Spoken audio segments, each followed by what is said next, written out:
मुंबईमध्ये कायदा सुव्यवस्था ढासळते, गृहमंत्र्यांनी लक्ष द्यायला हवं. सैफ अली खानवरील चाकू हल्ल्यानंतर शरद पवार यांनी ही प्रतिक्रिया दिली आहे. तर बीडपासून मुंबईपर्यंत कायदा आणि सुव्यवस्था कुठेही नाही असं खासदार संजय राऊत यांनी म्हटलंय. राज्यामध्ये काय चाललंय हे गृहमंत्र्यांनी स्वतःलाच विचारायला हवं अशा शब्दांमध्ये संजय राऊत यांनी निशाणा साधला.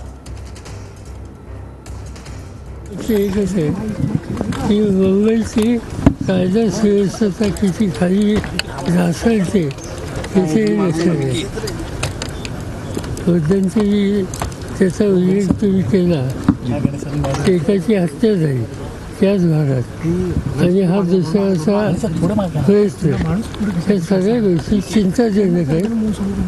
राज्य सरकारने विशेषतः मुख्यमंत्र्यांनी त्यांच्याकडे या गोष्टीकडे अधिक गांभीर्याने बघावं. या राज्यामध्ये काय चाललंय हा प्रश्न एकदा या राज्याच्या गृहमंत्र्यांनी स्वतःला विचारायला हवा.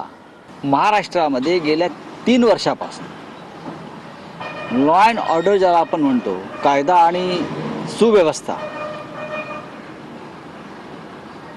ही वाऱ्यावर आहे. त्याच्यामुळे बीडपासून मुंबईपर्यंत, चांद्यापासून बांद्यापर्यंत कुठेही कायदा आणि सुव्यवस्था उरलेली नाही.